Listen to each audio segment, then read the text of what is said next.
Ele é um invasor. Chegou ao Brasil em 1998. O mexilhão dourado é uma espécie exótica que veio de navio pela bacia do Rio Prata, na Argentina, e rapidamente se alastrou pela América Latina. A praga causa prejuízos para a economia brasileira e põe em risco a saúde da população. Mas como é que isso acontece? Quem vai nos responder é a ambientalista Dorinha Guiar, que é autora do livro A Invasão Perigosa do Mexilhão Dourado e de Outras Pragas. Boa tarde, Dorinha, tudo bom? Boa tarde a todos. Dorinha, você esteve na Rio+20, que acabou recentemente, e distribuiu esse livro. Por que esse assunto, por que o Mexilhão Dourado chamou tanto a atenção de tantos ambientalistas, das pessoas do mundo inteiro?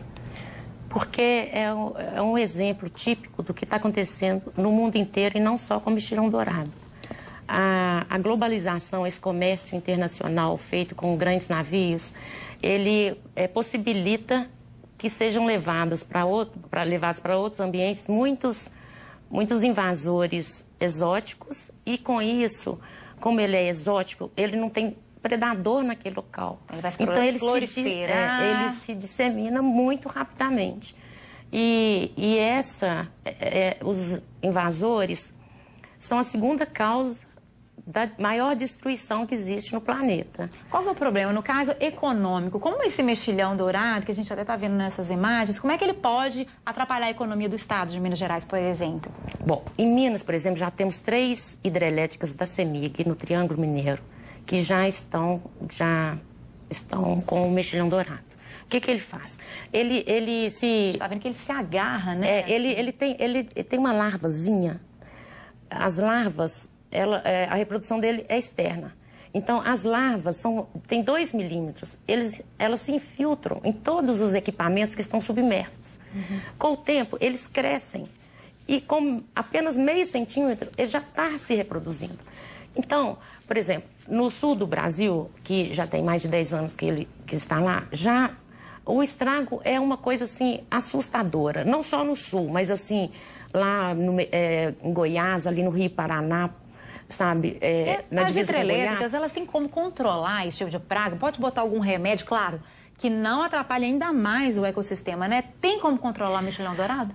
Tem medidas contra seu restabelecimento. São medidas difíceis, caras, mas sempre vai ter que fazer a manutenção, parar tudo para limpar as máquinas. Ou seja, prejuízo de qualquer forma, né, Dorinha? É, muito prejuízo. O que está acontecendo aqui no Brasil, no Sul, e que agora parece que começou aqui no Triângulo, é o que aconteceu com o mexilhão zebra nos Estados Unidos. E são bilhões e bilhões de dólares para o controle dessa praga. Só porque uma vez... E não vai acabar, Não vai acabar. O problema é esse. Então, esse livro, eu acho que ele é importante. Aqui, nós temos imagens, quer ver? Vamos mostrar.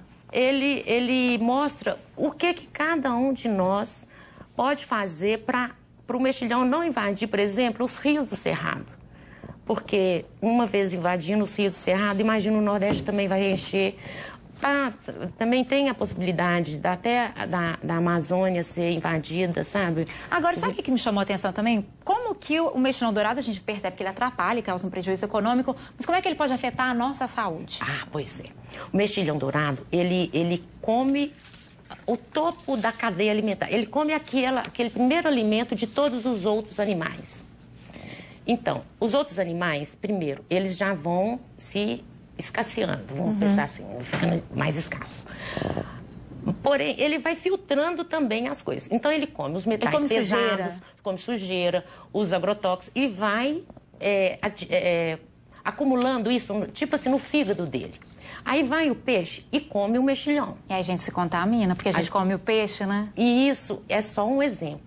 Porque, na verdade, quando ele altera a composição da água, ele vai matando a água. Então, a água também o que vai proliferar depois disso tudo? Vírus, fungos, bactérias.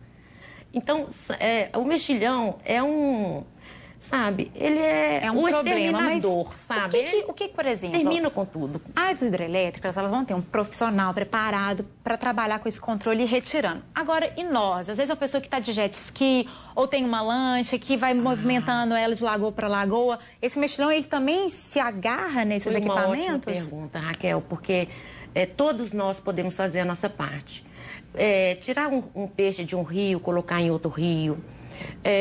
o barco de um pescador que está nessa bacia, pegar sem desinfetar, colocar lá, ou o pessoal do... A gente não pode interferir na natureza dessa não forma pode. Então, existem algumas coisas que é uma educação, eu acho, ambiental. Que seria o quê? Você tem um barco, então, depois que sai de um lugar, acionar o motor com uma mistura de água sanitária, de 1 para 10, de 1 litro para 10 litros, tirar alguma incrustação que tiver. Ficar atento, né? Ficar atento. Eu acho que cada um, por exemplo, você nadou num lugar, você tirou um negócio dali, uma plantinha que seja. Naquela plantinha pode ter um tanto de larvas e pequenos mexilhões. Tá certo. Obrigada por esclarecimento dessas dúvidas, né? Por todas essas informações. Sucesso com o livro. Muito obrigada.